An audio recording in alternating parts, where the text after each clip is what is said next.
नमस्कार दोस्तों, इस वीडियो में आप डीएलएड प्रथम सेमेस्टर के वर्ष 2024 में पूछे गए गणित प्रश्न पत्र का कंप्लीट पेपर सॉल्यूशन देखने जा रहे हैं। अगर आप डीएलएड प्रथम सेमेस्टर में पूछे गए पिछले 10 वर्षों के सभी सब्जेक्ट्स के कंप्लीट पेपर सॉल्यूशन को डिटेल में देखना चाहते हैं तो इस वीडियो के समाप्त होने के बाद से आप इस वीडियो का डिस्क्रिप्शन जरूर चेकआउट कर लीजिएगा। चलिए दोस्तों, आज के इस महत्वपूर्ण वीडियो को शुरू करते हैं। पहला प्रश्न पूछा गया है, 0.6 गुणे 0.4 का मान क्या होगा। जब भी हमें दशमलव वाली संख्याओं का आपस में गुणनफल ज्ञात करना होता है तो दशमलव को इग्नोर कर देते हैं, सबसे पहले अंकों का आपस में गुणा कर देते हैं। तो 6 चौक कितना हो जाएगा, 24 हो जाएगा।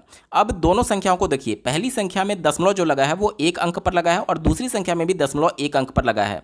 तो गुणनफल में दशमलव कहाँ पर लगेगा इसको ज्ञात करने के लिए दोनों स्थानों को आपस में जोड़ देते हैं। यानी एक स्थान पर ये था, एक स्थान पर ये था, यानी कि गुणनफल में हमें 2 स्थान पर दशमलव लगाना होगा। पहला स्थान ये हो गया और दूसरा स्थान ये हो गया, यानी दशमलव यहाँ पर लगेगा 1 और 2 स्थान पर। ठीक है, यानी हमारा उत्तर क्या हो जाएगा, 0.24। इसको थोड़ा सा और मैं सिंप्लीफाई करके आपको बताने की कोशिश करता हूँ। 0.6 को आप क्या लिख सकते हैं, 6/10 लिख सकते हैं। और 0.4 को आप क्या लिख सकते हैं, 4/10 लिख सकते हैं। अंश का अंश में गुणा करेंगे और हर का हर में गुणा करेंगे तो 6 चौक 24 और डिवाइडेड बाई 10 गुणे 10 करेंगे तो 100 हो जाएगा। 24 में 100 से भाग देंगे तो दशमलव जो है वो 2 अंक पर लग जाएगा, यानी इतना आपका उत्तर आएगा, जो कि विकल्प नंबर 3 में दिया गया। विकल्प नंबर 3 इसका बिल्कुल सही जवाब है। दूसरा प्रश्न आप अपने स्क्रीन पर देख सकते हैं। पूछा गया है, वह संख्या ज्ञात कीजिए जिसका 24% 96 के बराबर है। मैं मान लेता हूं कि वो संख्या x है, तो कहा जा रहा है जिसका का मतलब कि गुणा, तो गुणा 24%। 24 और प्रतिशत का चिन्ह हटाने के लिए मैं 100 से डिवाइड कर देता हूं। कहा जा रहा है 96 के बराबर है, तो मैं इसके इक्वल 96 को कर देता हूं। 24 का पहाड़ा 4 बार पढ़ेंगे तो 24 दूनी 48, 24 तियाँ 72 और 24 चौके 96 होता है, तो ये 4 बार में कट जाएगा। अब ये 100 का 4 में तिर्यक गुणा हो जाएगा और x का वैल्यू आ जाएगा 400, यानी कि वह संख्या 400 होगी जिसका 24% 96 के बराबर होगा। विकल्प नंबर 3 यहाँ पर बिल्कुल एप्रोप्रिएट आंसर है। अगला प्रश्न बहुत ज़्यादा इंपॉर्टेंट है। पूछा गया है, तिर्यक रेखा के एक ओर के अंतः कोण होते हैं। आपने हाई स्कूल में एक प्रमेय पढ़ा होगा कि तिर्यक रेखा के एक ही ओर के अंतः कोणों का योग जो होता है वो 180 अंश के बराबर होता है। 180 अंश को ही हम लोग संपूरक कोण कहते हैं, यानी 2 ऐसे कोण जिनका योग 180 अंश के बराबर हो उसे संपूरक कोण कहते हैं। ध्यान से सुनिए, 2 ऐसे कोण जिनका योग 180 अंश के बराबर होता है उसे संपूरक कोण कहते हैं। अब ये प्रमेय तो आपने पढ़ा होगा, लेकिन बहुत ज़्यादा समय होने की वजह से हो सकता है कि आप इसको रिकॉल ना कर पा रहे हो, तो मैं इसे प्रूव करके दिखाता हूं कि आखिर ये प्रश्न में पूछा क्या जा रहा है। ध्यान से देखिएगा, यहाँ पर 2 रेखा समानांतर रेखा, मान लीजिए कि पहली समानांतर रेखा AB और दूसरी समानांतर रेखा CD दी गई है, और इन दोनों समानांतर रेखाओं को एक तिर्यक रेखा काटती है। मान लीजिए ये L और ये M तिर्यक रेखा हो गई। अब यहाँ पर कौन कौन से एंगल बनेंगे, कोण बनेंगे, उसको एक बार नामकरण कर लेते हैं। मान लीजिए पहला कोण हो गया, ये दूसरा कोण हो गया, इसी प्रकार से ये देखिए तीसरा कोण हो गया और ये चौथा कोण हो गया। इसी प्रकार से देखिए ये 5वां हो गया, ये 6ठा हो गया, ये 7वां हो गया और ये 8वां हो गया। हमसे प्रश्न में पूछा गया है अंतः कोण, तो सबसे पहले अंतः कोण कौन सा है और बाह्य कोण कौन सा है इसको समझिए। ये जो तिर्यक रेखा काट रही है LM रेखा, इसके समानांतर रेखा जो ये दोनों हैं AB और CD, तो इनके बीच जितने भी एंगल आएंगे वो सभी अंतः कोण माने जाएंगे। यानी कि कोण नंबर 4, कोण नंबर 3, कोण नंबर 6 और कोण नंबर 5 ये इस दोनों समानांतर रेखा के अंदर आ रहे हैं, इसलिए ये अंतः कोण माने जाएंगे। यहाँ तक क्लियर हो गया। अब बाह्य कोण की अगर हम लोग बात करें तो बाह्य कोण कौन कौन से होंगे, तो इन दोनों समानांतर रेखा CD रेखा और AB रेखा के बाहर के जितने भी एंगल आएंगे वो सभी बाह्य कोण बोले जाएंगे। तो कोण नंबर 1, कोण नंबर 2, कोण नंबर 8 और कोण नंबर 7 जो है वो बाह्य कोण होगा। यहाँ पर हमें बाह्य कोण से कोई भी मतलब नहीं है, मैं सिर्फ आपको बताने के लिए ये पूरा प्रोसेस बता रहा था। हमें मतलब है अंतः कोण से, यानी किस किस कोण से हमें मतलब है, 3, 4, 6 और 5 कोण से जो अंदर आ रहे हैं, यानी कि AB रेखा और CD रेखा के अंदर आ रहे हैं। ठीक है, अब उसमें भी हमसे ये बोला गया कि एक ही ओर के अंतः कोण होने चाहिए, तो अब हमें एक ही ओर के अंतः कोण लेने हैं। यानी कि या तो हम, ध्यान से देखिएगा, या तो हम 3 और 6 कोण को ले लें या तो कोण 4 और कोण 5 को ले लें। तो यही हमसे पूछा जा रहा है कि एक तिर्यक रेखा, यानी ये वाली तिर्यक रेखा के एक ही ओर के अंतःकोण होते हैं, यानी 3 और 6 को जोड़ने पर और 4 और 5 को जोड़ने पर इसका मान क्या आएगा, ये हमसे पूछा जा रहा है सिंपली तौर पर। ठीक है, चलिए इसको थोड़ा सा मैं रफ करके और आसान बनाने की कोशिश करता हूँ। तो ये पहली समानांतर रेखा, ये दूसरी समानांतर रेखा, और ये इस प्रकार से कोण काट रहा था। ये मान लीजिए कि हमें इस और इस कोण से मतलब है। ठीक है, इन्हीं दोनों का योग हमें निकालना है। तो मान लीजिए मैं फिर से नामकरण कर देता हूँ। ये 1 हो गया, ये 2 हो गया, ये 3 हो गया, और ये 4 हो गया, ये 5 हो गया, ये 6 हो गया, ये 7 हो गया, और ये 8 हो गया। आपने एक प्रमेय पढ़ा होगा कि एक ही रेखा पर जो कोण बनता है वो 180 अंश के बराबर होता है। अब ये टोटल कोण 180 अंश के बराबर है, और टोटल कोण कितना है, कोण 3 और कोण 4 को जोड़ने पर जो मान आएगा वो 180 अंश के बराबर होगा। क्यों? क्योंकि ये दोनों कोण एक ही रेखा पर बन रहे हैं और ये कोण 180 अंश के बराबर होगा, यानी कोण 3 प्लस कोण 4 बराबर 180 अंश के बराबर होगा। इससे आप सहमत हैं? अब ध्यान से देखिएगा, आपने एक प्रमेय पढ़ा होगा कि दो समानांतर रेखाओं को काटने वाली तिर्यक रेखा से बने जो एकांतर कोण होते हैं वो आपस में बराबर होते हैं। यानी एकांतर कोण कौन सा हो गया, ये वाला कोण और ये वाला कोण आपस में एकांतर कोण माने जाएंगे। यानी कोण नंबर 3 और कोण नंबर 5 आपस में बराबर होंगे, यानी कोण 3 बराबर होगा कोण 5 के।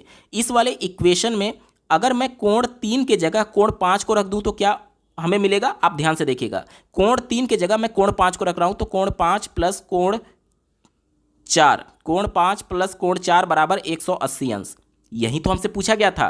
कोण 4 ये वाला है और कोण 5 ये वाला है, और ये क्या है, तिर्यक रेखा के एक ही ओर के अंतःकोण है। यही तो प्रश्न में पूछा गया, तिर्यक रेखा के एक ही ओर के अंतःकोण होते हैं तो इनका योग कितने के बराबर आ रहा है? इनका योग 180 अंश के बराबर आ रहा है, और 180 अंश को ही हम लोग संपूरक कोण कहते हैं। और संपूरक कोण की परिभाषा ये कहती है कि ऐसे दो कोण जिनका योग 180 अंश के बराबर होता है उसे संपूरक कोण कहते हैं। तो पहला कोण ये और दूसरा कोण ये, और इन दोनों का योग 180 अंश के बराबर हो रहा है, इसलिए ये दोनों कोण संपूरक कोण बोले जाएंगे। उम्मीद करता हूं आपको बेहतर ढंग से समझ में आया होगा। अगला प्रश्न आप अपने स्क्रीन पर देख पा रहे होंगे, किस संख्या में 3 का स्थानीय मान सबसे कम है? यहाँ पर 4 संख्याएं दी गई हैं और चारों संख्याओं में 3 कहीं ना कहीं पर आया हुआ है, और हमसे ये पूछा जा रहा है कि किस संख्या में 3 का स्थानीय मान सबसे कम है। सबसे पहले जान लेते हैं स्थानीय मान निकालते कैसे हैं। किसी भी संख्या में किसी अंक का स्थानीय मान निकालने के लिए सबसे पहले हमें यह देखना होता है कि वो जो अंक है वो किस स्थान पर आया हुआ है। जैसे इसमें अगर 3 का स्थानीय मान निकालें तो ये इकाई वाले अंक के स्थान पर आया हुआ है, तो 3 में इकाई से गुणा कर देंगे, यानी इसका मान 3 आएगा। यानी इस संख्या में 3 का जो स्थानीय मान होगा वो 3 के बराबर होगा। इस वाली संख्या को ध्यान से देखिएगा, यहाँ पर 3 किस स्थान पर आया हुआ है, तो ये इकाई और ये दहाई वाले अंक पर आया हुआ है। तो 3 का स्थानीय मान निकालने के लिए 3 गुणे दहाई यानी 10 से गुणा करेंगे तो इसका स्थानीय मान 30 के बराबर आएगा। इस वाली संख्या को ध्यान से देखिएगा, 3 का स्थानीय मान हमें निकालना है, तो 3 कितने नंबर पर आया हुआ है, ये इकाई, ये दहाई और ये सैकड़ा। 3 जो है वो सैकड़े वाले स्थान के जगह पर आया हो, तो 3 गुणे 100 से मल्टीप्लाई करेंगे तो इसका मान 300 के बराबर आएगा। इस वाली संख्या में ध्यान से देखिएगा, 3 यहाँ पर आया हुआ है और कौन सा स्थान पर है, तो इकाई, दहाई, सैकड़ा, हजार, 10,000। 3 जो है वो 10,000वें स्थान पर आया हुआ है, तो 3 का 10,000 से हम लोग गुणा कर देते हैं तो इसका मान कितना आ जाएगा, इस संख्या में 3 का स्थानीय मान जो होगा वो 30,000 के बराबर आएगा। अब इतना कैलकुलेशन करने की आवश्यकता ही नहीं थी गुणा करके, क्यों? क्योंकि ये मल्टीपल चॉइस क्वेश्चन है और इसको आपको चुटकियों में सॉल्व करना है। तो किसी भी संख्या में स्थानीय मान हम लोग कैसे निकालते हैं, तो जिस भी संख्या में जिस भी अंक का स्थानीय मान पूछे, जैसे इस संख्या में 3 का स्थानीय मान हमें निकालना है, तो 3 को आप एज इट इज लिख दीजिए, ठीक है। और इस अंक के बाद जितने भी अंक आएंगे सिंपली आपको उतना जीरो लगा देना है। जैसे देखिए 3 के बाद आप अंक देखिए कितने अंक आए हुए हैं, ये पहला अंक, ये दूसरा अंक, ये तीसरा और ये चौथा, तो सिंपली 3 के आगे आप 4 अंक लगा दीजिएगा, ठीक है। इस वाली संख्या में देखिए 3 यहां पर आया हुआ है, तो 3 को एज इट इज उतार लीजिए और इसके बाद कितने अंक आए हुए हैं, ये पहला अंक, ये दूसरा अंक, तो एज इट इज 2 अंक मैं उतार देता हूं जीरो के तौर पर, ठीक है। इसी प्रकार से इस वाली संख्या में देखिए 3 यहां पर आया हुआ है, तो 3 को मैं एज इट इज उतारता हूं और 3 के बाद कितने अंक आए हुए हैं, तो एक ही अंक आया हुआ है, तो केवल 1 जीरो लगेगा। इस वाली संख्या में देखिए 3 यहां पर आया हुआ है, तो 3 को मैं एज इट इज उतार देता हूं और इसके बाद कोई भी अंक नहीं है, इसलिए इसके बाद कोई भी जीरो नहीं लगाया जाएगा। अब हमसे यही पूछा जा रहा है कि किस संख्या में 3 का स्थानीय मान सबसे कम है, तो सबसे कम स्थानीय मान इसमें आ रहा है, यानी हमारा उत्तर क्या हो जाएगा, विकल्प नंबर 4 143 में 3 का जो स्थानीय मान है वो सबसे कम है। ये प्रोसेस आपको लिख करके नहीं बताना है, मैं आपको समझाने के लिए प्रोसेस बता रहा था कि इस तरीके से आप चुटकियों में प्रॉब्लम को सॉल्व कर सकते हैं, क्योंकि मेरा उद्देश्य सिर्फ आपको उत्तर बताना नहीं है बल्कि आने वाली परीक्षा के लिए तैयार करना है। अगला प्रश्न आप अपने स्क्रीन पर देख सकते हैं, पूछा गया है क्रमागत दो पूर्णांकों का अंतर होता है। पूर्णांक संख्या किसे कहते हैं? तो जो गिनती की संख्या होती है 1 2 3 4 5, उन्हें हम लोग पूर्णांक संख्या बोलते हैं। और उसमें भी बोला जा रहा है क्रमागत। क्रमागत का मतलब कि क्रम प्लस आगत, यानी क्रम में जो अगला अंक आएगा उन दोनों के बीच का डिफरेंस हमसे पूछा जा रहा है। यानी कि अगर 1 पहली संख्या है तो इसका क्रमागत क्या हो जाएगा? 2 हो जाएगा। मान लीजिए 5 पहली संख्या है तो इसका क्रमागत क्या हो जाएगा? 6 हो जाएगा। मान लीजिए 10 है तो इसका क्रमागत अंक क्या हो जाएगा? 11 हो जाएगा। तो हमसे ये बोला जा रहा है कि इन दोनों पूर्णांकों का अंतर क्या होगा। तो बहुत सारे अभ्यर्थी इसमें कन्फ्यूज रहते हैं, उनके मन में ये आता है कि पहली क्रमागत संख्या ये हो गई, दूसरी क्रमागत संख्या ये हो गई, और दोनों के बीच में हमें अंतर निकालना है तो माइनस लगा करके, और उत्तर वो -1 लगा करके ये वाला विकल्प चुन करके आ जाते हैं और उनका उत्तर गलत हो जाता है। देखिए, जब भी अंतर की बात की जाती है तो अंतर हमेशा पॉजिटिव में आएगा। जैसे अगर ऐसे मैं आपको बताऊं कि मान लीजिए 2 ट्रेन है, पहली ट्रेन जिसका स्पीड 60 किलोमीटर पर आवर है, वहीं पर दूसरी ट्रेन जिसका स्पीड 90 किलोमीटर पर आवर है। अगर मैं आपसे बोलूं कि दोनों के बीच स्पीड में कितना अंतर है, तो क्या आप 60 में से 90 को घटाएंगे? इसका मतलब कि -30 किलोमीटर पर आवर। क्या कभी स्पीड माइनस में हो सकती है? नहीं हो सकती। इसी प्रकार से आपको समझना होगा कि जब भी अंतर की बात की जाती है तो हमेशा बड़े वाले में से छोटे वाले को घटाते हैं। यहाँ तक आपको कॉन्सेप्ट क्लियर हुआ? तो इसी तरीके से जब भी क्रमागत संख्याओं की बात आएगी, जैसे 1 और 2, पहली क्रमागत संख्या ये, दूसरी क्रमागत संख्या ये, तो हमेशा बड़े वाले में से छोटे वाले को घटाया जाता है। मान लीजिए 15 और 16 दो क्रमागत संख्या हो गई, तो 15 में से 16 को आप नहीं घटाएंगे, बल्कि 16 में से आपको 15 को घटाना होगा, क्योंकि अंतर का मतलब होता है कि बड़ी में से छोटी हमें घटाना है। तो हमारा उत्तर -1 नहीं आएगा, बल्कि हमेशा पॉजिटिव में आएगा, 1 आएगा, क्योंकि दो क्रमागत पूर्णांकों का योग जो होता है वो अंतर जो होता है वो हमेशा 1 के बराबर होता है। इसको आप ऐसे समझ सकते हैं कि एक मान लीजिए कोई क्रमागत संख्या है और इसका क्रमागत संख्या क्या, अगला क्रमागत संख्या क्या होगा? अगला क्रमागत संख्या जब इसमें आप 1 जोड़ते हैं तभी तो अगला क्रमागत संख्या में 2 मिलता है। यानी कि आप इसको कैसे समझ सकते हैं कि आपने इसमें 1 जोड़ा तब अगला क्रमागत संख्या आया, और अगला क्रमागत संख्या इधर अगर आप इसको पक्षांतर कर देंगे, -1 ये वाला इधर चला जाएगा, तो यही तो जो 1 जोड़ रहे थे वहीं तो हमसे पूछा जा रहा है कि कितना जोड़ दिया जाए कि अगली क्रमागत संख्या मिल जाए, या फिर दोनों क्रमागत का अंतर हमसे पूछे तो वो हमेशा पॉजिटिव में आएगा। उम्मीद करता हूं आपको बेहतर ढंग से समझ में आ रहा होगा। तो -1 नहीं होगा बल्कि +1 होगा। ऑप्शन नंबर 2 यहां पर बिल्कुल सटीक जवाब होगा। दोस्तों, यहां से अति लघुत्तरीय प्रश्न शुरू हो रहे हैं। छठा प्रश्न आप अपने स्क्रीन पर देख पा रहे होंगे, पूछा गया है रेखाखंड किसे कहते हैं। डीएलएड प्रथम सेमेस्टर के गणित के पिछले वर्षों में पूछे गए प्रश्न पत्रों में रेखाखंड, रेखा और किरण से बहुत बार प्रश्न पूछे गए हैं, तो ये प्रश्न बहुत ज़्यादा महत्वपूर्ण हो जाता है। रेखाखंड को समझने के लिए सबसे पहले हमें रेखा को समझना होगा। तो रेखा की परिभाषा ये कहती है कि कोई एक ऐसी आकृति जिसमें लंबाई तो हो लेकिन चौड़ाई ना हो, जो कि दोनों दिशाओं में विस्तारित हो सके, इसे हम लोग रेखा कहते हैं। यहाँ पर देखिए, इस आकृति में लंबाई है लेकिन चौड़ाई नहीं है, और ये दोनों दिशाओं में विस्तारित हो सकती है, तो इसे हम लोग रेखा बोलेंगे। क्या बोलेंगे? रेखा बोलेंगे। ठीक है, यानी कि एक ऐसी आकृति जिसमें लंबाई हो लेकिन चौड़ाई ना हो और दोनों दिशाओं में वो आगे बढ़ सकती है, विस्तारित हो सकती है, उसे हम लोग रेखा बोलते हैं। अब ये देखिए, ये एरो का मतलब कि ये आगे भी बढ़ सकता है, और ये एरो का मतलब कि ये इधर भी आगे बढ़ सकता है। ठीक है, यानी दोनों दिशाओं में बढ़ सकता है, इसी को बोलते हैं दोनों दिशाओं में विस्तारित हो सकती है। ये रेखा की परिभाषा होती है। अब प्रश्न में हमसे रेखाखंड के बारे में पूछा गया है। नाम से ही आपको स्पष्ट हो रहा होगा, रेखा का खंड। अब ये जब रेखा है तो इसी के बीच का कोई एक पार्ट, अगर मान लीजिए ये ए बिंदु है और ये मान लीजिए बी बिंदु है, तो किसी भी रेखा का छोटा सा पार्ट जो होता है वो रेखाखंड कहलाता है। आप इस प्रकार से दिखा सकते हैं, यहाँ पे पॉइंट ए है और ये पॉइंट बी है।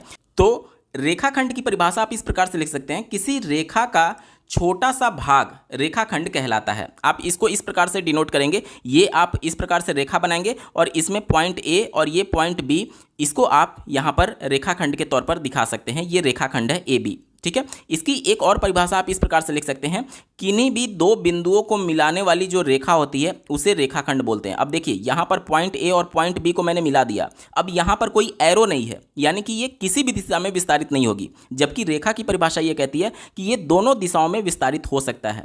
दोनों दिशाओं में रेखा विस्तारित हो सकता है, लेकिन जो रेखाखंड होता है वो किसी भी दिशा में विस्तारित नहीं होगा। ठीक है, तो रेखाखंड की परिभाषा ये हो गई कि किसी रेखा का एक छोटा सा भाग रेखाखंड कहलाता है, या फिर आप इस प्रकार से भी लिख सकते हैं कि दो बिंदुओं को मिलाने वाली जो रेखा होती है उसे ही रेखाखंड बोलते हैं, और ये किसी भी दिशा में विस्तारित नहीं हो सकता है। ठीक है, ये रेखाखंड की परिभाषा हो गई। एक और प्रश्न बार बार पूछा जाता है किरण के बारे में।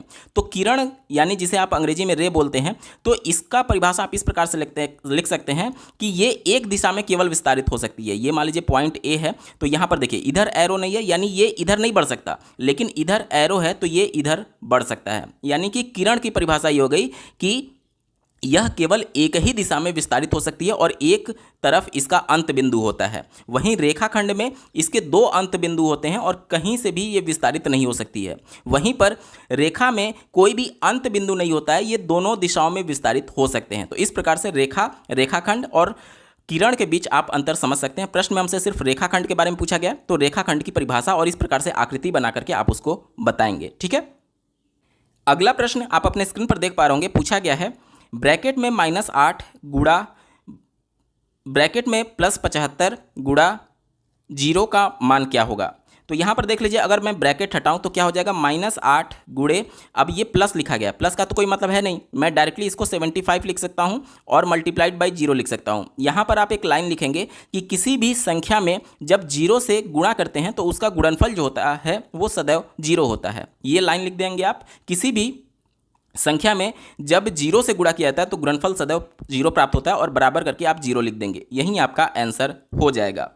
अगला प्रश्न आप अपने स्क्रीन पर देख पा रहे होंगे, पूछा गया है मोहन एक माला बनाने में 1/3 मिनट का समय लेता है, लगातार 1 घंटे में वह कितनी माला बना लेगा। एक माला बनाने का समय हमें दिया गया है और पूछा जा रहा है कि 1 घंटे में कितनी माला बना लेगा। ठीक है, तो यहाँ पर देख लीजिए, यहाँ पर यूनिट में डिफरेंस है, यहाँ पर मिनट में दिया गया है और यहाँ पर घंटे में दिया गया है। तो सबसे पहले हमें यूनिट को, मात्रक को एक समान करना होगा, तभी तो हम निकाल सकते हैं। ठीक है, तो आप इस प्रकार से लिख सकते हैं, ध्यान दीजिएगा, एक माला बनाने में कितना समय लग रहा है, आप कहेंगे 1/3 मिनट का समय लग रहा है, 1/3 मिनट। अब मैं मिनट को सेकंड में अगर कन्वर्ट कर दूं तो इस 1 मिनट में कितने सेकंड होते हैं, 60 सेकंड होते हैं। यानी कि एक माला बनाने में कितना सेकंड का समय लगेगा, तो यहाँ पर 60 से गुणा कर दे रहा हूँ मैं, ये सेकंड में कन्वर्ट कर दिया। अब 3 से इसको काट देंगे तो ये 20 बार में जाएगा। यानी एक माला बनाने में जो समय लग रहा है वो कितना लग रहा है, 20 सेकेंड का समय लग रहा है। यहाँ तक क्लियर हो गया। ठीक है, अब 1 घंटे में कितना माला बनेगा, तो चूंकि यहाँ पर हमने मात्रक को सेकंड में कन्वर्ट कर दिया तो घंटे को भी हमें क्या करना होगा, सेकंड में कन्वर्ट करना होगा। 1 घंटे में, ध्यान दीजिएगा, 1 घंटे में टोटल कितना मिनट होता है, आप कहेंगे 60 मिनट होता है। और 1 मिनट में कितना सेकंड होता है, आप कहेंगे 60 सेकंड होता है। तो 60 गुणे 60 कर देंगे, ये 1 घंटे को हमने क्या कर दिया, सेकंड में कन्वर्ट कर दिया। ठीक है, यानी कि 1 घंटे में कितना सेकंड हो जाएगा, 3600 सेकंड हो जाएगा। अब प्रश्न हमारे पास बिल्कुल सिंपल बन चुका है। एक व्यक्ति जो कि मोहन है वो 20 सेकंड में एक माला बना रहा है, तो 3600 सेकंड में कितना माला बनाएगा। सिंपली आप यूनिटरी मेथड से इसको सॉल्व कर सकते हैं कि 20 सेकंड, ध्यान दीजिएगा, 20 सेकंड लगता है एक माला बनाने में, 20 सेकंड लगता है, तो 3600 सेकंड में कितना माला बनाएगा। इसके लिए हम लोग क्या करेंगे, 1 गुणे ये 3600 हो जाएगा और डिवाइडेड बाई 20 हो जाएगा। 1 0 से 1 0 कट जाएगा, 2 से काटेंगे तो 180 बार में जाएगा। यानी कि 3600 सेकंड में वो टोटल कितने माला बना लेगा, 180 माला बना लेगा। और यही तो हमसे पूछा गया था कि 1 घंटे में वो कितनी माला बना लेगा, तो 1 घंटे में कितना माला बना लेगा, 180 माला वो बना लेगा। यही आपका उत्तर हो जाएगा। अगला प्रश्न आप अपने स्क्रीन पर देख पा रहे होंगे, पूछा गया है पटरी और प्रकार की सहायता से 60 अंश का कोण बनाइए। ये अति लघुत्तरीय प्रश्न में पूछा गया है, यानी 1 नंबर वाले प्रश्न में। तो आपको यहाँ पर केवल बना करके दिखा देना है, रचना नहीं लिखनी है। ठीक है, मैं यहाँ पर आपको समझाने के लिए केवल बताऊंगा किस प्रकार से बनाना है। तो देखिए, सबसे पहले पटरी की मदद से एक रेखाखंड हम लोग खींचते हैं। इस रेखाखंड का नाम मैं देता हूँ A और B। ठीक है, अब यहाँ पर A को केंद्र बिंदु मानते हुए प्रकार में किसी चाप से, किसी भी नाप का चाप लेकर के आप इस प्रकार से पहला चाप लगाएंगे। अब बिना उस प्रकार के चाप को बदले हुए ये जो पॉइंट है, इसे मैं मान लेता हूँ O, इस पर उसी चाप से जो यहाँ पर केंद्र बिंदु मान करके आपने चाप लगाया था बिना बदले उसी चाप से यहाँ पर आप प्रकार का नोक रखेंगे और पहला चाप इस प्रकार से काटेंगे। तो ये वाला बिंदु मान लीजिए कि L है, तो A और L को मिलाते हुए रेखा जो आगे खींचेंगे यही वाला जो कोण बनेगा इसका नाम मैं दे देता हूँ, मान लीजिए ये C, तो CA और B ये वाला जो एंगल बना यही एंगल हमारा 60 अंश का होता है। ठीक है, तो इस प्रकार से आप बना करके दिखा सकते हैं। उम्मीद करता हूँ आपको समझ में आया होगा। अगला प्रश्न पूछा गया है 3 अंकों की सबसे बड़ी संख्या का उत्तरवर्ती संख्या क्या होगा। देखिए, जब भी सबसे बड़ी संख्या की बात की जाए और जितने भी अंक की बात की जाए, तो जितने अंक की बात की जाएगी, जैसे यहाँ 3 अंक की बात की जा रही है, तो उतने बार आपको 9 लिख देना होता है, यानी कि 999 3 अंकों की सबसे बड़ी संख्या हो गई। अगर 3 अंक ना देकर के 5 अंक दिया गया रहता तो आप 9 को 5 बार लिखते। ठीक है, अब हमसे ये कहा जा रहा है कि 3 अंकों की जो सबसे बड़ी संख्या है इसका उत्तरवर्ती संख्या हमें बताना। उत्तरवर्ती का मतलब कि इसके बाद आने वाली संख्या हमें बतानी है। तो किसी भी संख्या के बाद आने वाली संख्या हम लोग कैसे निकालते हैं, जो संख्या हमें दी गई है उसमें जस्ट एक हम लोग जोड़ दें तो उसके बाद कौन सी संख्या आएगी ये हमें पता चल जाएगा। तो 999 3 अंकों की सबसे बड़ी संख्या है, इसमें हम लोग क्या करेंगे, एक जोड़ देंगे तो इसका उत्तरवर्ती पता चल जाएगा। 9 1 10 का 0 हाथ में 1, 9 1 10 का 0 हाथ में 1, 9 1 10, यानी कि 999 का उत्तरवर्ती संख्या क्या हो जाएगा, 1000 हो जाएगा। यानी कि 3 अंकों की सबसे बड़ी संख्या का उत्तरवर्ती संख्या 1000, यही हमारा आंसर हो जाएगा। अगला प्रश्न आप अपने स्क्रीन पर देख पा रहे होंगे, पूछा गया है 117 को 2 संख्याओं के गुणा के रूप में व्यक्त करिए जिसमें एक संख्या 13 दिया गया है। तो सीधे तौर पर आपसे यह पूछा जा रहा है कि 117 का आप गुणनखंड ज्ञात करिए जिसमें पहला जो इसका गुणनखंड होगा वो 13 होगा। तो जाहिर सी बात है 117 में हमें क्या करना है, 13 से भाग दे देना है। तो 13 9 117 होता है, 13 9 117 होता है। देखिए 9 त्रिक 27 का 7 हाथ में 2, 9 और 2 11। ठीक है, 13 9 117 होता है। यानी कि 117 को आप इस प्रकार से लिखेंगे 2 संख्याओं के गुणा के रूप में। पहला संख्या आपका 13 हो गया और दूसरा संख्या यहाँ पर 9 हो गया। यहीं हमसे पूछा गया था कि गुणा के रूप में व्यक्त कीजिए जिसमें पहला संख्या जो है वो 13 है, तो पहला संख्या हमारा 13 हो गया और दूसरा संख्या 9 हो जाएगा। तो इस प्रकार से आप इसको व्यक्त कर सकते हैं और यहीं हमारा आंसर हो जाएगा। ठीक है दोस्तों, यहाँ से लघुतरीय प्रश्न शुरू हो रहे हैं। 12वां प्रश्न आप अपने स्क्रीन पर देख पा रहे होंगे, पूछा गया है एक बगीचे की लंबाई 115 मीटर दी गई है और इसकी चौड़ाई 45 मीटर दी गई है। यानी लंबाई 115 मीटर और इसकी चौड़ाई 45 मीटर। यानी ये बगीचा कैसा होगा, आयताकार होगा कुछ इस प्रकार से। ठीक है, आयत के फॉर्म में। ठीक है, अब हमसे ये बोला जा रहा है कि बगीचे के चारों ओर घेरने के लिए कितने मीटर तार की आवश्यकता होगी। अब बगीचा यहाँ से यहाँ तक हमें पूरे तार से घेरना है। अब बगीचे में घेरने के लिए तार कितना ज़रूरत होगा, जितना इस आयत का परिमाप होगा। आयत का परिमाप क्या होता है, चारों भुजाओं का योग। जितना चारों भुजाओं का योग है उतना ही तो तार लगेगा। तो आयत का परिमाप बेसिकली हमसे पूछा जा रहा है। तो आयत का परिमाप क्या होता है, आयत का परिमाप होता है 2 गुणे लंबाई धन चौड़ाई। और ये फॉर्मूला आया कहाँ से, ये देखिए, ये लंबाई 2 बार जुड़ा हुआ है, ये चौड़ाई 2 बार जुड़ा हुआ है, क्योंकि सबको जोड़ करके ही तो हमें परिमाप मिलेगा। इसीलिए 2 कॉमन ले लेते हैं तो लंबाई और चौड़ाई यहाँ पर बचता है। ठीक है, यहाँ तक क्लियर हो गया। अब देखिए 2 गुणे लंबाई का मान हमें कितना दिया गया है 115 और चौड़ाई का मान दिया गया है 45। दोनों को जोड़ेंगे तो कितना आ जाएगा 160 और 160 में 2 से गुणा करेंगे तो कितना आ जाएगा 320 मीटर। यानी कि इस आयत का जो परिमाप होगा वो 320 मीटर होगा और आयत के परिमाप के बराबर ही हमें तार की आवश्यकता पड़ेगी। तो हमसे यही पूछा गया था चारों ओर घेरने के लिए कितने मीटर तार की आवश्यकता होगी। तो आयताकार खेत के चारों ओर घेरने के लिए 320 मीटर तार की आवश्यकता होगी। बढ़ते हैं अगले प्रश्न की तरफ। पूछा गया है भुजाओं के आधार पर त्रिभुजों का वर्गीकरण कीजिए।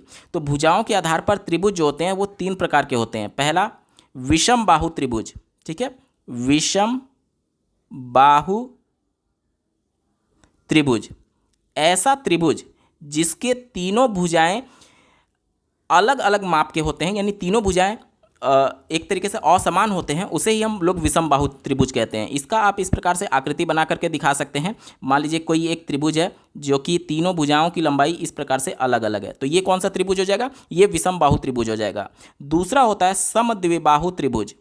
ठीक है, समद्विबाहु त्रिभुज, जैसा कि नाम से ही आपको स्पष्ट हो रहा होगा, समद्विबाहु यानी कि जिसकी दो भुजाएं जो होती हैं वो समान होती हैं। यहाँ पर देख लीजिए, ये समद्विबाहु त्रिभुज है जिसका ये और ये भुजा समान है। तीसरा होता है समबाहु त्रिभुज।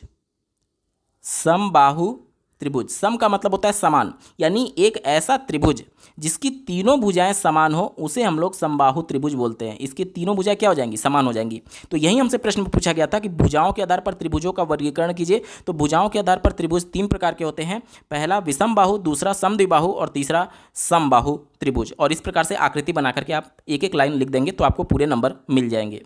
चलिए बढ़ते हैं अगले प्रश्न की तरफ।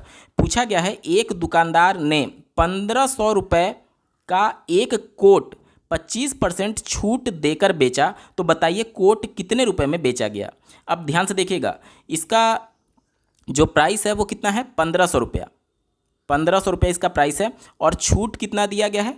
छूट दिया गया है 25% का, यानी कि 1500 पर 25% छूट दिया गया है। तो छूट की राशि कितना हो जाएगा? 1500 का 25%, 2 जीरो से 2 जीरो कट जाएगा। 15 से इसमें मल्टीप्लाई करेंगे तो देखिए 15 पचे 75 का 5 हाथ में 7, 15 दूनी 30 और 7 37, यानी 375 रुपये का उसको कोट पर छूट मिला है। 375 रुपये का छूट मिला है। अब उसका दाम था 1500 रुपया, जिस पर 375 का उसे छूट मिला, तो कितना रुपए का वो पड़ेगा? तो 10 में से 5 जाएगा 5, यहाँ बचा 9 में से 7 जाएगा 2, और उसके बाद से यहाँ 4 बचेगा, 4 में से 3 जाएगा 1 और ये 1 1125 रुपये का उसे कोट उसने बेचा होगा। ठीक है, हमसे यही में प्रश्न पूछा गया था, कोट कितने में बेचा गया? तो कोट 1125 रुपये का बेचा गया उस दुकानदार के द्वारा। उम्मीद करता हूँ आपको बेहतर ढंग से समझ में आया होगा। चलिए बढ़ते हैं अगले प्रश्न की तरफ। दिया गया है, दो संख्याओं का महत्तम समापवर्तक और लघुत्तम समापवर्तक का मान क्रमशः 5 और 175 दिया गया है। महत्तम समापवर्तक यानी हाईएस्ट कॉमन फैक्टर HCF हमें दिया गया है 5, और लघुत्तम समापवर्तक यानी LCM हमें दिया गया है, वो दिया गया है 175। कहा यह जा रहा है, यदि दो संख्याओं का अनुपात 5:7 हो तो बड़ी संख्या का मान बताइए। आपने एक फॉर्मूला पढ़ा होगा, पहली संख्या गुणे दूसरी संख्या बराबर HCF यानी कि महत्तम समापवर्तक गुणे LCM यानी कि लघुत्तम समापवर्तक। तो पहली संख्या, देखिए दो संख्याओं का हमें अनुपात दिया गया है, तो मान लीजिए पहली संख्या अगर मैं 5x मान लेता हूं तो दूसरी संख्या क्या हो जाएगी? 7x हो जाएगी, बराबर HCF कितना दिया गया है? 5, और LCM कितना दिया गया है? 175। ठीक है, अब देखिए 5 से इसको एक बार में काट देंगे और 7 से इसको काटेंगे तो कितनी बार में जाएगा? 7 दूनी 14, 7 दूनी 14, 3 बचा, 3 और ये 5 मिलकर के 35 हो गया, और 7 पचे 35, 25 हो गया, और ये यक्स का x में गुणा करेंगे तो x स्क्वायर हो जाएगा, बराबर 25 हो गया। तो x स्क्वायर जब ये हटाएंगे तो इधर आकर के ये अंडर रूट में हो जाएगा, तो x का मान कितना आ जाएगा? x का मान 5 आ जाएगा। x का मान जब 5 आ गया, ध्यान दीजिएगा, x का मान जब 5 आ गया तो ये संख्याओं का अनुपात जो हमें दिया गया था, यानी पहली संख्या 5x हमने मानी थी, तो 5 गुणे 5 करेंगे तो 25 हो जाएगा पहली संख्या, और दूसरी संख्या 7x मानी थी तो 7 गुणे 5 करेंगे तो 35 हो जाएगा। हमसे क्या पूछा गया था? बड़ी संख्या का मान बताइए। तो दोनों में बड़ी संख्या कौन सी है? 35 है, तो हमारा उत्तर हो जाएगा बड़ी संख्या 35 होगी। यहां तक क्लियर हो गया? चलिए अगला प्रश्न पूछा गया है, आप अपने स्क्रीन पर देखिए, व्यंजक x² - 5x + 4 में से व्यंजक 3x² - 6x + 3 को घटाइए। तो यहाँ पर बेसिकली हमें दिया गया है x² - 5x + 4, और इसमें से हमें घटाना है 3x² - 6x और +3। घटाने के समय जो चिन्ह होता है वो आपस में बदल जाता है इस प्रकार से। तो यहाँ पर क्या बचेगा? माइनस का 2x² बचेगा, और यहाँ पर क्या बचेगा? देखिए 6x पॉजिटिव में है और ये इसमें से घटाना है 5x, तो क्या बचेगा?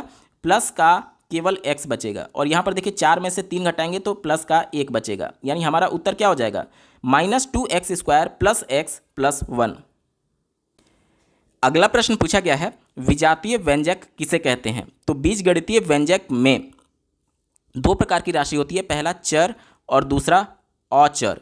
चर किसे कहते हैं? जिसकी वैल्यू बदल सकती है, जैसे x हो गया, a हो गया, y हो गया, z हो गया, इनकी वैल्यू फिक्स नहीं है। अचर किसे बोलते हैं? जैसे जो भी न्यूमेरिक डिजिट्स होंगे, जैसे 1 हो गया, 8 हो गया, 9 हो गया, तो इसकी वैल्यू तो बदलेगी नहीं, ये तो कांस्टेंट है, तो इसे अचर बोलते हैं, और जिसकी वैल्यू बदल सकती है उसे हम लोग चर बोलते हैं। अब बीजगणितीय व्यंजक बनते कैसे हैं? जैसे मान लीजिए कि ये आपका 3x² हो गया, +2y हो गया, 3z हो गया। तो ये एक बीजगणितीय व्यंजक है। तो ये वाली जो राशि है, ये इसका वैल्यू नहीं बदलेगा, लेकिन ये वाली जो राशि है इसका वैल्यू बदल सकता है। ठीक है, तो ये जो है ये अचर बोला जाएगा और ये जो है वो चर बोला जाएगा। यहाँ तक क्लियर हो गया। अब आते हैं विजातीय और सजातीय पर। सजातीय किसे बोलते हैं? तो किसी भी बीजगणितीय व्यंजक में ऐसे दो पद जिनका चर और उसका घातांक दोनों समान है उसे हम लोग सजातीय व्यंजक बोलते हैं। जैसे मैं एक उदाहरण देता हूं, जैसे मान लीजिए यहाँ पर 3x + 2y + 2x है। ठीक है, तो ये वाला पद देखिए और ये वाला पद देखिए, इसमें कांस्टेंट को हटा दीजिए, इससे हमें कोई मतलब ही नहीं है। अभी के लिए केवल इग्नोर करिए, अभी के लिए इसको केवल इग्नोर करिए। अब यहाँ पर ये देखिए, ये जो चर वाली राशि है ये भी x है और ये जो चर वाली राशि है ये भी x है, और दोनों का घातांक देखेंगे तो दोनों का घातांक भी 1 है। यानी कि किसी भी बीजगणितीय व्यंजक में ऐसे पद जिसमें चर समान हो और उसके घातांक भी समान हो उसे सजातीय व्यंजक बोलते हैं। और इन सजातीय व्यंजकों को आपस में हम लोग जोड़ या फिर घटा सकते हैं। जैसे कि देखिए, अगर मैं आपसे बोलूं कि इन दो पदों को आप क्या जोड़ सकते हैं? बिल्कुल जोड़ सकते हैं। x इसमें से कॉमन लेंगे तो 3 + 2 बचेगा, और ये +2y, और ये x, और ये 3 + 2 5x हो जाएगा, और ये +2y। यानी कि सजातीय व्यंजकों को हम लोग आपस में जोड़ या फिर घटा सकते हैं। अब आते हैं विजातीय व्यंजक। तो किसी भी बीजगणितीय व्यंजक में ऐसे दो पद जिनका चर समान ना हो और ना ही उनके घातांक समान हो उसे विजातीय बोलते हैं। जैसे इसी एग्जाम्पल में अगर मैं आपसे कहूं कि ध्यान दीजिएगा, ये वाला पद देखिए 3x और ये वाला पद देखिए 2y, ये कौन से पद बोले जाएंगे? ये विजातीय बोले जाएंगे। क्यों? अभी के लिए कांस्टेंट को आप इग्नोर करिए। यहाँ पर देखिए जो चर है वो समान नहीं है, यहाँ पर x है, यहाँ पर y है, तो x को y में आप नहीं जोड़ पाएंगे, x को y में नहीं जोड़ पाएंगे। और साथ ही साथ इनका घातांक देखिए भले ही समान है लेकिन ये चर अलग अलग हैं, तो इसे हम लोग विजातीय बोलेंगे। इसे क्या बोलेंगे? विजातीय बोलेंगे। अब मान लीजिए कि कोई दूसरा पद इस प्रकार से हो 3x² + 2x, तो यहाँ पर चर देखेंगे तो चर दोनों में समान है, x है, लेकिन इनका घातांक अलग अलग है। यहाँ पर 2 घात है, यहाँ पर 1 घात है, तो इसे भी हम लोग एक दूसरे के विजातीय बोलेंगे। यानी कि इसको भी हम लोग आपस में नहीं जोड़ सकते। कहने का मतलब यह है कि विजातीय व्यंजक किसी बीजगणितीय व्यंजक में उन पदों को बोलते हैं जिनका चर या तो समान ना हो, जैसे कि पहले एग्जाम्पल में चर समान नहीं था, या फिर उनका जो घातांक हो वो समान ना हो। जैसे यहाँ पर चर तो समान है लेकिन घातांक समान नहीं है। तो ऐसे बीजगणितीय व्यंजक के पद जिनके चर और जिनके घातांक समान ना हो उसे हम लोग विजातीय व्यंजक बोलते हैं, और इनमें आपस में ना तो हम जोड़ सकते हैं और ना ही घटा सकते हैं। यहाँ तक क्लियर हो गया? उम्मीद करता हूँ आपको बेहतर ढंग से समझ में आया होगा। दोस्तों, हम लोग पेपर के बिल्कुल अंतिम पड़ाव में आ चुके हैं। अब तक का ये वीडियो आपको कैसा लगा कमेंट के माध्यम से जरूर बताइएगा, क्योंकि आपका एक कमेंट मुझे मोटिवेट करेगा ऐसे ही महत्वपूर्ण वीडियो लाने के संदर्भ में। इस पेपर का अंतिम प्रश्न पूछा गया है, आप अपने स्क्रीन पर देखिए। अजय के घर से बाजार 11.5 किलोमीटर दूर है। मान लीजिए ये अजय का घर है, होम H से मैं डिनोट करता हूँ, और यहाँ पर मार्केट है, और इनके बीच की दूरी, होम से लेकर के मार्केट के बीच की दूरी जो दिया गया है 11.5 किलोमीटर दिया गया है। यहाँ तक क्लियर हो गया? आगे देखिए, इसी रास्ते पर उसका विद्यालय बाजार से 1.25 किलोमीटर की दूरी पर है। अब ये जो रास्ता चल रहा है इसी रास्ते पर हमें आगे बढ़ना है। इसी रास्ते पर आगे यहाँ पर उसका क्या है? विद्यालय है, यानी स्कूल है। तो ये जो डिस्टेंस दिया गया यहाँ से लेकर के उसके मार्केट से और उसके विद्यालय के बीच की जो डिस्टेंस दिया गया है 1.25 किलोमीटर दिया गया है। आगे पढ़िए, अजय के घर से विद्यालय की दूरी बताइए। यानी कि अजय का घर ये था और उसका विद्यालय ये था, ये पूरा डिस्टेंस हमें बताना है, ये पूरा डिस्टेंस। तो ये पूरा डिस्टेंस कितना होगा? ये पूरा डिस्टेंस ये वाली दूरी प्लस ये वाली दूरी के बराबर ही तो होगी। यानी कि HS का मान हमें निकालना है, जो कि बराबर होगा कितने के? HM + MS के बराबर होगा। HM ये वाली वैल्यू हमें दी गई है कितना? 11.5 किलोमीटर, और ये वाली MS की वैल्यू दी गई है 1.25 किलोमीटर। अब इसको जोड़ देते हैं तो देखिए ये 5 हो जाएगा, ये 5 2 7 हो जाएगा, और ये 11 और ये 12 हो जाएगा, यानी 12.75 किलोमीटर। हमसे प्रश्न में पूछा गया था अजय के घर से विद्यालय की दूरी बताइए, तो अजय के घर से विद्यालय की जो दूरी होगी वो 12.75 किलोमीटर के बराबर होगी। दोस्तों ये पेपर पूरा सॉल्व हो चुका है। आपको ये वीडियो कैसा लगा कमेंट के माध्यम से जरूर बताइएगा और ऐसे ही महत्वपूर्ण अपडेट के लिए इस चैनल को सब्सक्राइब करना ना भूलें। साथ ही साथ पिछले 10 वर्षों में पूछे गए डीएलएड प्रथम सेमेस्टर के सभी सब्जेक्ट्स के कंप्लीट पेपर सोल्यूशन को डिटेल में देखने के लिए इस वीडियो का डिस्क्रिप्शन जरूर चेकआउट कर लीजिएगा। इस वीडियो को देखने के लिए आपका बहुत बहुत धन्यवाद। भगवान करे आपका दिन शुभ हो।